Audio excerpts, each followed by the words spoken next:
can we talk about one of my favorite foods?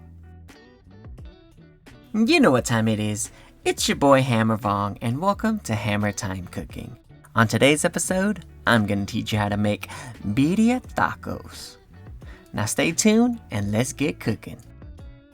We'll be using 3 pounds of chuck roast beef. Now I know birria is traditionally made with goat meat, but I wanted to use something more accessible, so that's why we're rolling with beef. For aromatics, we're going to use 1 Spanish onion. You can't make birria without garlic. To make our flavor bomb consomme sauce, we're going to use 1 can of peeled tomatoes, 1 can of chipotle peppers in adobo sauce. Now I won't be using the traditional dried chili peppers for this recipe, but I'll be using the exact same chili peppers in powdered form. So we'll be using some guajillo, some ancho, and arbol chili powders for this recipe. So I found that the powdered version of the chiles was very consistent and very convenient for the user. I didn't have to de-seed, rehydrate, and it doesn't take too much shelf space. We'll need 2 bay leaves, 1 teaspoon of ground cumin, and 1/2 tablespoon of ground coriander. To add another layer of flavor for our consomme, we're going to add some tomato bouillon, some fish sauce, and some chicken bouillon. To top off our tacos and consomme, we're going to need some cilantro, red onions, and limes. Now let's season our beef with some salt and pepper. We want to make sure that our meat is perfectly seasoned, and when we take a bite of it later, you're going to get that full-on flavor. Now don't forget to season all sides of the meat. Top, bottom, side to side. Now this is a big cut of meat, so you can be generous with the salt, but don't add too much where it overpowers everything. Remember, we want to create balance. Now heat up a pan and let it get nice and hot, that way we can add our meat. Once that meat hits that pan, oh yeah, you hear that? That's exactly what we're listening for. So in order for us to develop a nice crust, we want to make sure that pan's hot. We're going to sear the meat on all of its sides, that way the juice can get trapped in there and it's going to break down and just become nice and tender. Alright, so let's see with the flip. Ooh, look at that crust, you see that? It got it on all sides. So we're going to do this and make sure everything's nicely seared. For each side, I'm leaving it there for like 3 minutes each.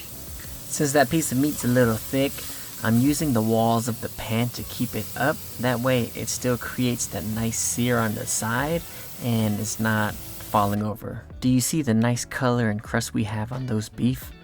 It's nice. That's what we're looking for. So normally I would throw our meat into a stock pot and let it break down in 3 hours, right? But I wanted to experiment to see how this crock pot will work. So instead of taking 3 hours, we're going to cook it for 40 minutes and it should break down the proteins just like a long cook. So add in the aromatics, add in our water, season it with some salt and some chicken bouillon. Now place the lid on top, make sure it's sealed and locked in. Nice. Now simply have the setting on meat/stew, and I'm going to increase the minutes to 40, that way it gets tender, and start. Pretty simple, right? Just add a few ingredients, press some buttons, and let it do its thing. While the meat's cooking, let's add in a can of tomatoes and let's make our sauce.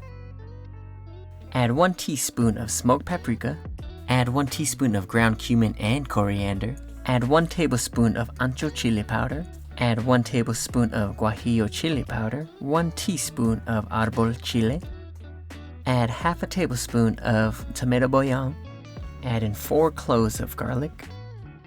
So we don't want the ingredients to clump up, so we'll use a wooden spoon and mix it around.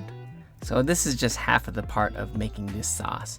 We're adding all those spices and ingredients to create this great flavor bomb, but once those tomatoes get softened, they're gonna pop and create a great savory taste for our broth. Add 1 tablespoon of chicken bouillon. Add 1 tablespoon of fish sauce. Just trust me, you want to add this umami goodness. The taste is similar to my pozole recipe, but with the addition of tomatoes in it. Now touch it up with some salt and pepper. Now mix everything in with a wooden spoon and let it simmer for a good 20 minutes. And after 40 minutes, I have a towel over the release valve. You see that? All that steam's releasing. So I'm using that towel to keep in place. That way the steam doesn't spray all over the place and it makes a big mess in the kitchen. Now that the crock pot's cooled down, we can remove the beef. So for the experiment, it did cut the cooking in half. You know, it took only 40 minutes and the meat's nice and tender, but it hasn't absorbed all the flavor yet. Now as far as the broth goes, it is a little murky compared to what I'm used to making, so I'll just use a fine mesh strainer and clean it up. Now that the sauce has been simmering for 20 minutes, we're gonna simply add all of our spices, our garlic, our chili peppers into a little blender. That way, this flavor bomb can come to life. You see how it's all thick and chunky monkey? We wanna blend this together, that way it's nice and smooth.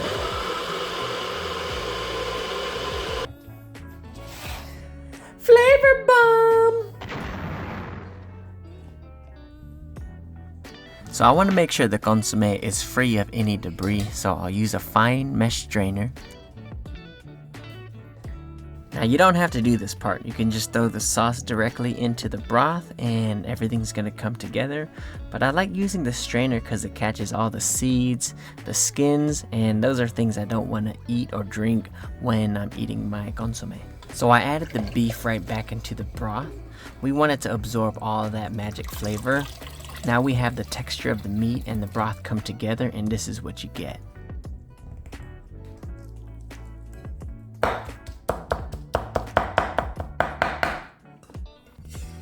The meat was so tender and soft I didn't even have to chop it up, but I just wanted to show you.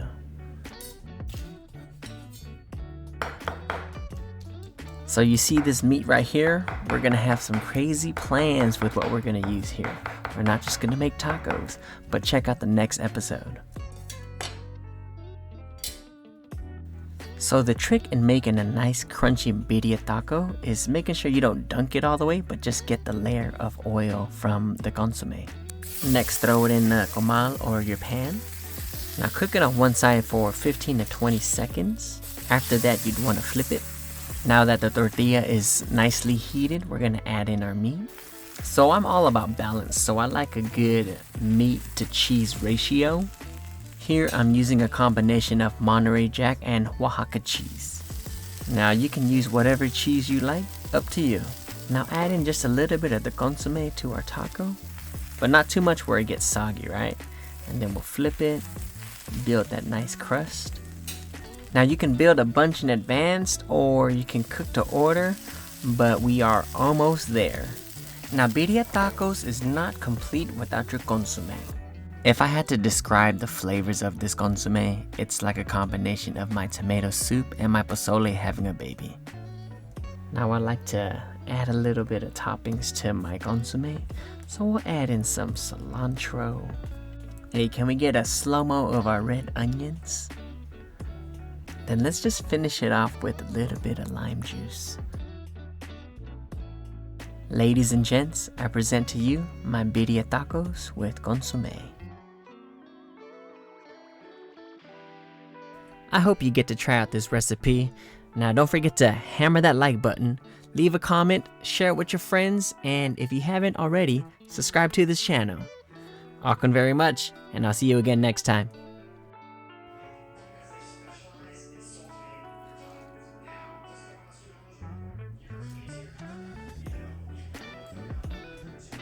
Woo! Look at that!